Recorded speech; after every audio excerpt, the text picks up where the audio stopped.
आखिर देवों के देव महादेव भगवान शिव को किसने दिया शक्तिशाली त्रिशूल, डमरू, नाग और सिर पर चंद्रमा। देवों के देव भगवान शिव ब्रह्मांड की शुरुआत भी है और इस ब्रह्मांड का अंत भी।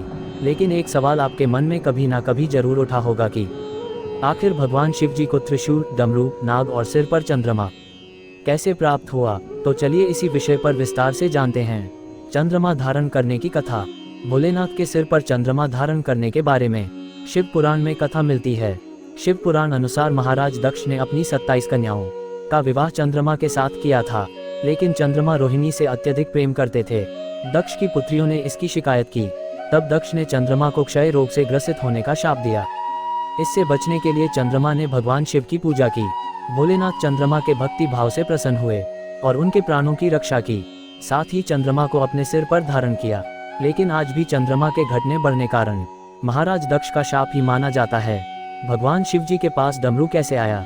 माना जाता है कि सृष्टि के आरंभ में जब देवी सरस्वती जी प्रकट हुई तो उन्होंने अपनी वीणा से सृष्टि को ध्वनि दी, लेकिन इस ध्वनि में कोई भी सुर या संगीत नहीं था। तभी उस समय भगवान शिव जी ने नृत्य करते हुए 14 बार डमरू बजाया और उस डमरू के सुर ताल संगीत से सृष्टि में ध्वनि का जन्म हुआ। कहा जाता है कि डमरू स्वयं भगवान ब्रह्मा का स्वरूप है। शिव जी के गले में नाग कैसे पहुंचा। भगवान शिव जी के गले में जो नाग है उनका नाम है वासुकी। कहा जाता है कि ये नाग नागों के राजा है और पूरे नागलोक पर इनका ही शासन चलता है। समुद्र मंथन में इन्हीं का उपयोग कर मंथन किया गया था। कहते हैं कि वासुकी नाग भगवान शिव जी के परम भक्त थे और वासुकी की तपस्या से प्रसन्न होकर शिव जी ने उन्हें अपने नागलोक कर राजा बना दिया और साथ ही उन्हें अपने गले में एक आभूषण के तौर पर धारण भी कर लिया। भगवान शिव जी के त्रिशूल की कथा। पौराणिक कथाओं में शिव पुराण के अनुसार एक कथा कही गई है कि धनुष और त्रिशूल के स्वयं निर्माण करता भगवान शिव जी ही है और सबसे पहले उन्होंने ही धनुष का आविष्कार किया था और सबसे पहले उसी का प्रयोग किया था। लेकिन फिर भगवान शिव जी के पास त्रिशूल कहाँ से आया। शिव पुराण में इसके बारे में भी विस्तार से बताया गया है। कहा जाता है कि सृष्टि के आरंभ में जब ब्रह्मा से शिव जी प्रकट हुए तो उनके साथ 3 गुण जो कि सत्व, रज और तम भी प्रकट हुए। यही 3 गुण शिव जी के 3 शूल अर्थात त्रिशूल बने। इन तीनों गुणों के बगैर सृष्टि का सृजन और उसमें सामंजस्य बिठा पाना संभव नहीं था। तभी भगवान शिव जी ने इन तीनों गुणों को अपने हाथों में एक शूल में बांध कर रखा, जो तीनों शूल मिलकर त्रिशूल बने। तो दोस्तों, इसी प्रकार से स्वयं महादेव को यानी भगवान शिव जी को त्रिशूल, डमरू, नाग और सिर पर चंद्रमा प्राप्त हुए थे। महादेव ने क्यों तोड़ा था अपना त्रिशूल। आखिर वो कौन सी जगह है जहां आज भी महादेव के त्रिशूल के निशान मिलते हैं और वो टूटे हुए हिस्से दिखाई देते। जब भी भगवान शिव के प्रिय वस्तुओं की बात होती है तो उसमें त्रिशूल, डमरू, नाग और सिर पर चंद्रमा का नाम अवश्य आता है। कहते हैं भगवान शंकर के लिए ये चीजें उनके शरीर के अंगों के समान है। जम्मू से 120 किलोमीटर दूर समुद्र तल से 1225 मीटर की ऊंचाई पर के पास शुद्ध महादेव मंदिर है। इस मंदिर की सबसे बड़ी विशेषता ये है दोस्तों कि यहाँ पर एक विशाल त्रिशूल के 3 टुकड़े जमीन के अंदर खड़े हुए हैं, जिनके बारे में कहा जाता है कि ये भगवान शिव का त्रिशूल ही है।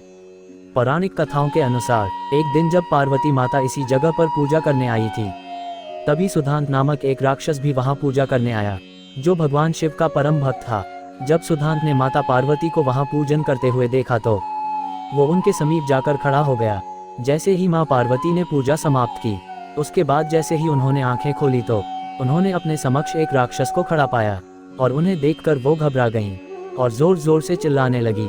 उनकी आवाज कैलाश पर्वत पर समाधि में लीन भगवान शिव तक पहुंची। महादेव ने पार्वती की जान खतरे में जानकर राक्षस को मारने के लिए अपना त्रिशूल फेंका। त्रिशूल राक्षस के सीने में लगा। त्रिशूल फेंकने के थोड़ी देर बाद ही शिव जी को ज्ञात हुआ कि उन्होंने अनजाने में एक बहुत बड़ी गलती कर दी है।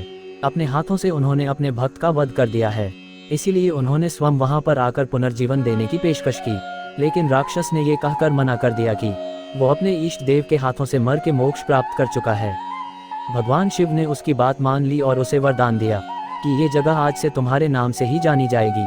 साथ ही भगवान शिव ने अपने त्रिशूल के 3 टुकड़े वहीं पर गाड़ दिए, जो आज भी यहाँ पर मौजूद है।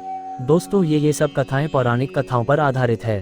अगर आपको ये कथाएं अच्छी लगी हो तो इसको लाइक, शेयर, कमेंट करें और हमारे चैनल को सब्सक्राइब जरूर करें। धन्यवाद।